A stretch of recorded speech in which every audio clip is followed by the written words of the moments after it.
From the air we breathe. It's like a sunburn right into your lungs.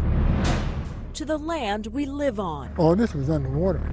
And the food we eat. There have been challenges to the food supply. Climate change has an impact. The heat is very overwhelming over this area. But that impact isn't felt equally. Environmental racism is a concept that we see everywhere. It's a health issue, it's an equity issue, and it's also a racial justice issue.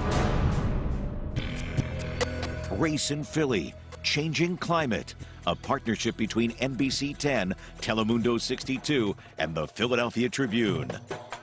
Good evening, and thank you for joining us for Race in Philly, Changing Climate. I'm Jim Rosenfield. And I'm Jacqueline London. Environmental racism and injustice are unfortunately nothing new to Philadelphia. Now we are looking at the intersection of race, ethnicity, and the climate crisis. And we start with the heat. As our average temperature keeps going up, the impact across the city is not equal. Some communities of color are double digits hotter than mostly white neighborhoods. NBC10 and Telemundo 62's Violetta Yas takes us to what's called a mini heat island. Priscilla Johnson works hard to keep her street clean. The block captain has lived in the Hunting Park neighborhood for more than 30 years. And over those years, she's noticed something making her work harder to complete. The heat is very overwhelming over this area. It's just extremely hot. Priscilla's right. Compared to some other parts of Philadelphia, Hunting Park is hotter. The neighborhood is considered a mini urban heat island. These are formed when trees and grass are replaced by the concrete, asphalt, and other hard surfaces that absorb heat during the day and release it at night, so the area doesn't cool down. Research shows this effect makes Hunting Park 20 degrees hotter than some other parts of the city. According to a city report, more than 75% of the neighborhood is covered by buildings, roads, and paved surfaces, compared to 52% in Philadelphia overall. I used to have a tree here. There used to be trees all up and down this block. Tree covering in Priscilla's neighborhood is only 9% compared to 19% in Philadelphia and 48% in Chestnut Hill. Philly has a heat disparity, right? So there's an unequal distribution of heat in our city. It has nothing to do with where the sun is or where the clouds are. Cheyenne Flores is with Philadelphia's Office of Sustainability. She worked on the city's Beat the Heat Hunting Park report. Flores says along with Hunting Park, Point Breeze, Strawberry Mansion, and Cobbs Creek are other literal hotspots in the city, and they all have something in common. Those neighborhoods are primarily black and brown. She says institutional racism has led to environmental inequity and injustice, including policies that for decades have forced people of color to live in cities. Like redlining have kept certain people out of certain neighborhoods, certain resources out of other neighborhoods, creating mini urban heat islands. She says these neighborhoods have more pollution-producing industries that also contribute to the higher temperatures. We're seeing the majority of these neighborhoods that are so hard hit by environmental injustices, such as being sited near a gas plant or a refinery, being sited near lots of auto shops. On top of this, climate change is making it hotter. Since 1970, the average temperature in the summer in Philadelphia has gone up 3 degrees. For the average to go up by 3 degrees, it means that the temperatures that we are experiencing are going up potentially by a lot more. ENRIQUE CURCHITSER is a professor at the Department of Environmental Sciences at RUTGERS University. He says Philadelphia needs to fix its infrastructure and find ways to cool the heat islands. Unless there's a significant investment for mitigation in those neighborhoods, we will see significant problems in the city. Over here as well, that they have people come around and build. The city and Drexel University have installed benches and flower beds in Hunting Park, adding efforts to keep people cool. There's going to be umbrella on these benches here. It's a start, but a lot more needs to be done. Johnson believes the best way to get more help is to get neighbors involved. If you don't step up and say something and you're actually living in it and you're around it, who will? For NBC10, I'm Violetta Yas. From Hurricane Sandy to Tropical Storm Isaias, we're seeing weather bringing more severe downpours throughout our area, and one Philly community continues to get walloped by flooding. Residents say they're worried no one is listening to their concerns. NBC 10's Claudia Vargas has the story of the Eastwick neighborhood. The green debris on Leo Brundage's shed door is a flood remnant from last August. So the water came up to that? Yeah, oh yeah. Leo took these pictures. The silver structure to the right is the same shed with the debris. The water also went inside his home. The water was up to here. He had to replace furniture and appliances. I lost over about $60,000. City officials confirmed that more than 4 feet of water took over parts of Eastwick.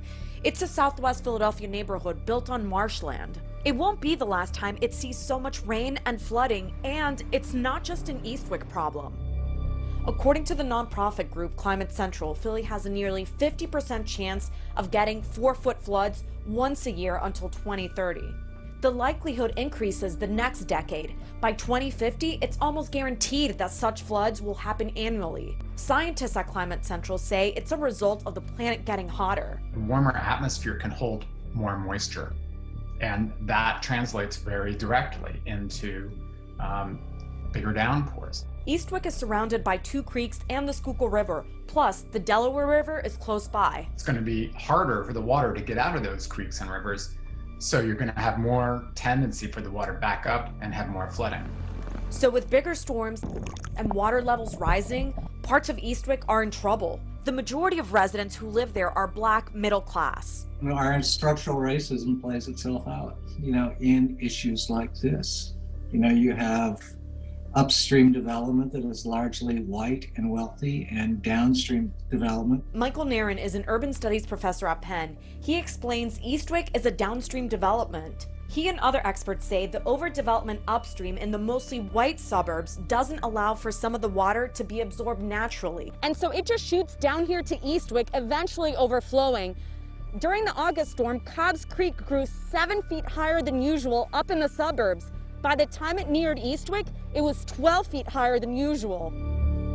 NAIRN says that's detrimental to this community in more ways than one, including an inability to transfer wealth to the next generation. They can't get the value out of their homes because of the flooding. The community has been asking for years for the city to help with the flooding. I don't want to go nowhere, but I want this fixed. But a fix is likely a long ways away. We spoke with the city's floodplain manager, Josh Leipert. Is there anything you guys can actually do to try to stop some of that flooding right now? There's no short-term solutions to stop flooding. This is a natural floodplain. The city engaged the Army Corps of Engineers with a long-term plan study. Whether it's elevations of homes, it's buyouts of homes, relocations of properties. The study would offer recommendations, and then the city would work with the residents on actual solutions. Another multi-year process. Back on Saturn Place, where Leo Brundage has lived for more than 30 years, he says the flooding has worsened each decade. Has the flooding gotten more intense or more frequent? More intense. But he says he still loves living there. It's beautiful here. He just wants the flooding to be addressed. With climate change, that will be more of a challenge. I'm Claudia Vargas, NBC10 News. From pollen to pollution, the numbers don't lie. More Black and Latinx people suffer from asthma than other groups. In his latest budget address, Philly Mayor Jim Kenney dedicated $1 million to improve air quality in the city. This comes after years of significant racial and ethnic disparities. NBC10 and Telemundo 62's Isabel Sanchez walks us through how climate change can make those disparities worse.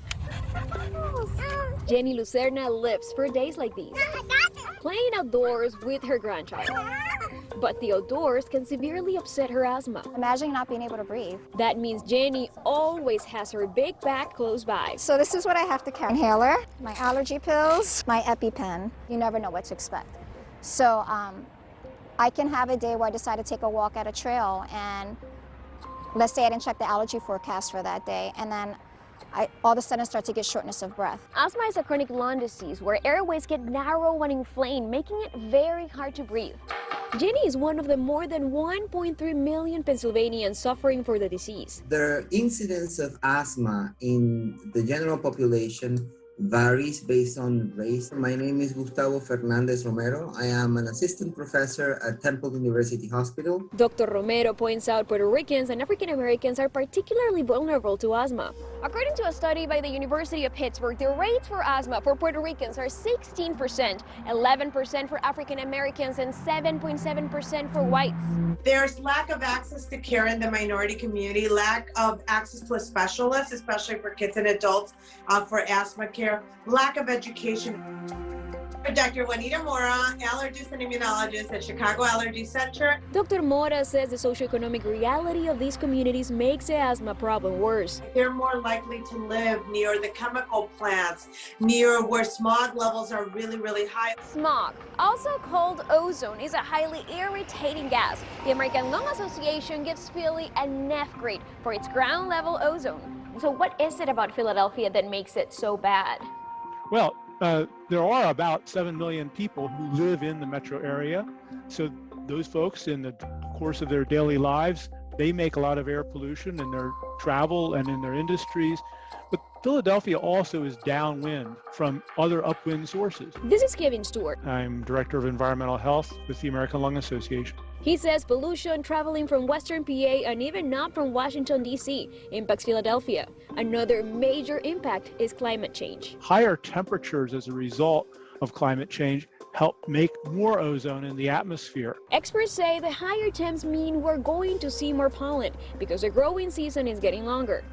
And severe weather events such as wildfire smoke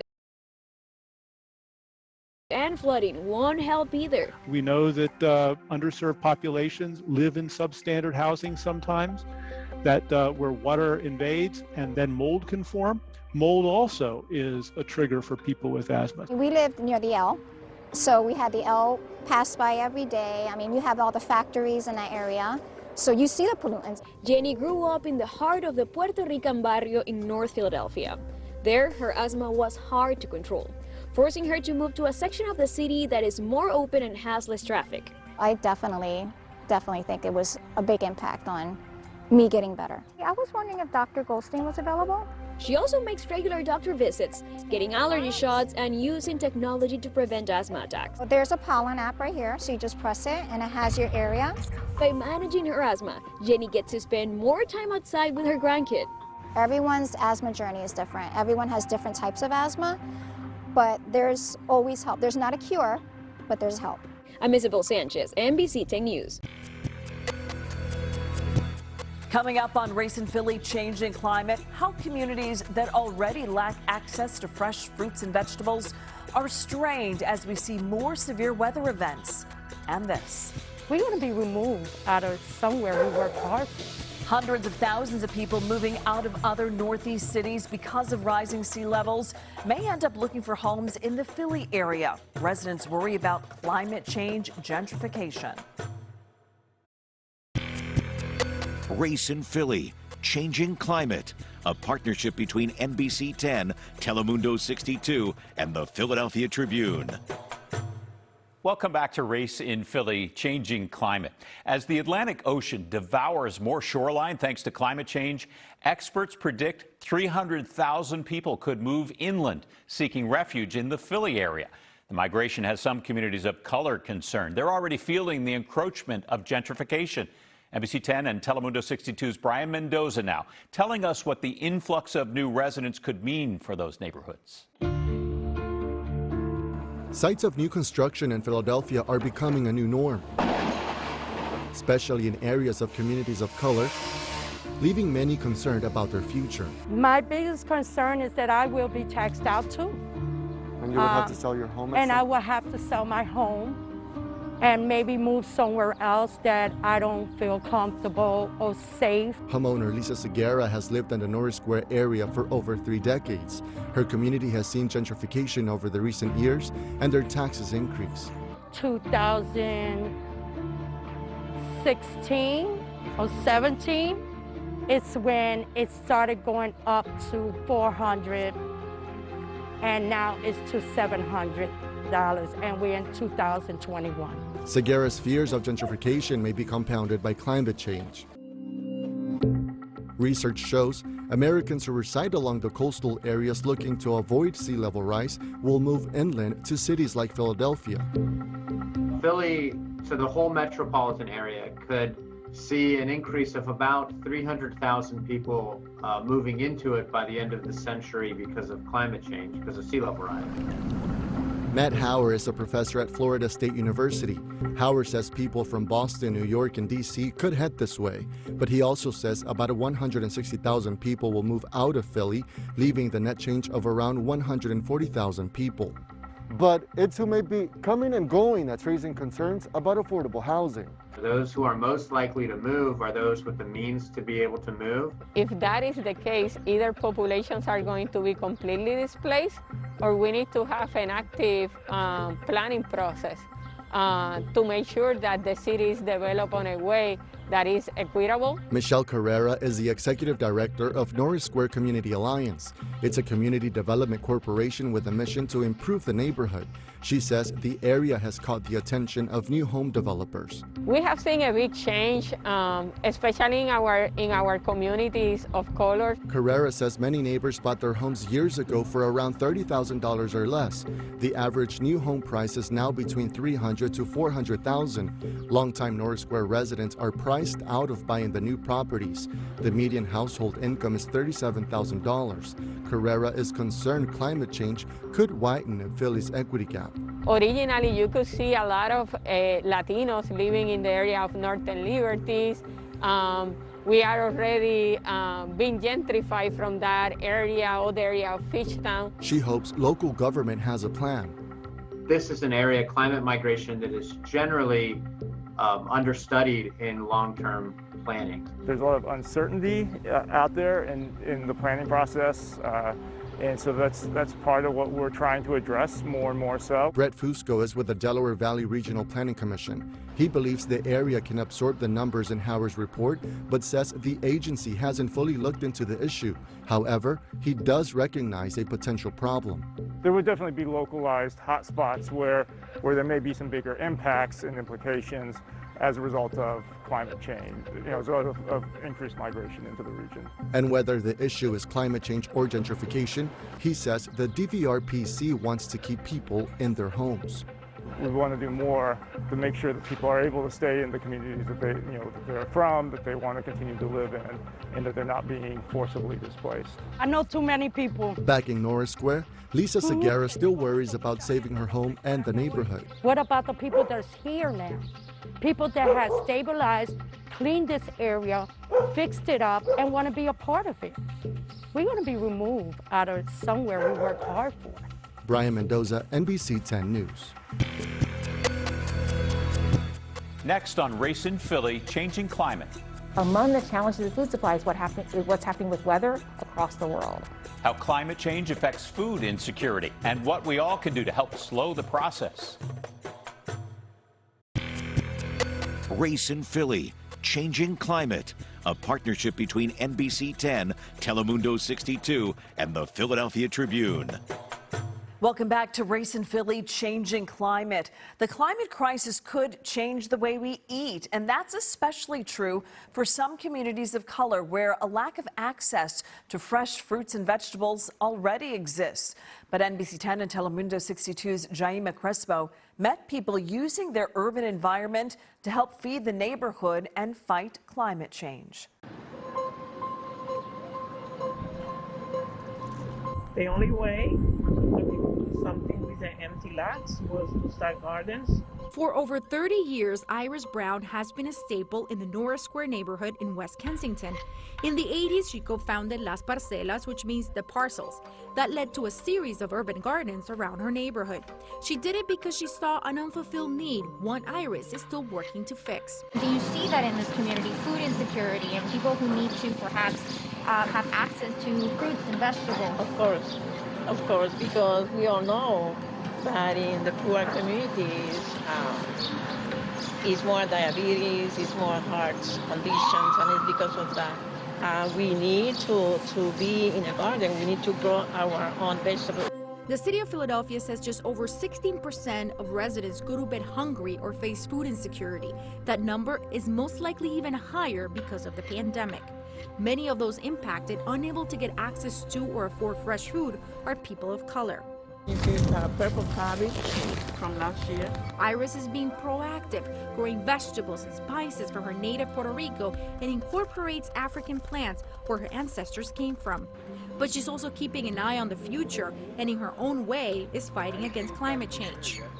You see, urban gardens like Iris's produce much needed fresh fruits and vegetables to fight food insecurity, but they also help to combat the impacts of climate change by reducing food-related carbon emissions and waste. Those lead to global heating.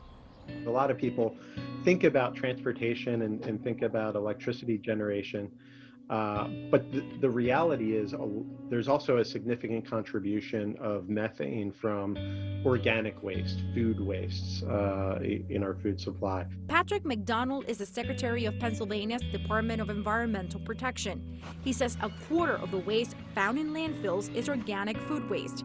That generates the release of methane, leading to more rapid climate change. And methane is a more potent greenhouse gas than even carbon dioxide is. The PADEP is providing funding to some nonprofits willing to use food that would become waste. And this is nutritious, healthy food that for otherwise, if we hadn't stepped in, would be thrown away. Phil Abundance is one of them. The food bank helps feed the 850,000 food insecure in southern Pennsylvania and South Jersey, most of them Black and Latinx. The nonprofit's chief executive officer, Lori Jones, says as climate change impacts the food supply across the world, it has an effect here. And so if there are fires in California, that impacts the availability of food and the price of produce. That impacts the people we serve and their ability to access it. As you can see, there's no room for food waste, but there's steps we can take right now to make a difference. For example, instead of buying a big bag of potatoes, buy the number you need. And rather than throwing away the food scraps, you can turn it into compost to use in a garden, or you can donate the waste. You can do that here at the Temple Community Garden, which serves as a compost network in North Philadelphia. Kristen Rice works here. We have 6 bins, and people can drop off their food scraps, and we bring in like leaves and mulch, and that turns into compost, which we can use for the bins, which is used for the produce. That produce is free for the community. And you can follow Iris's lead and start your own garden. We need to be creative, and that's what I would like to install in children. You need to be creative. Jaima Crespo, NBC10 News. We all have a role to play in the climate crisis and making our community more equitable. Educating yourself on the issues is key. You can find resources, books to read, experts to follow, and watch this and our other Race in Philly specials at NBC10.com/Race101. Thank you for joining us for Race in Philly, Changing Climate. I'm Jim Rosenfield. And I'm Jacqueline London. Have a good night. Race in Philly, Changing Climate, a partnership between NBC10, Telemundo 62, and the Philadelphia Tribune.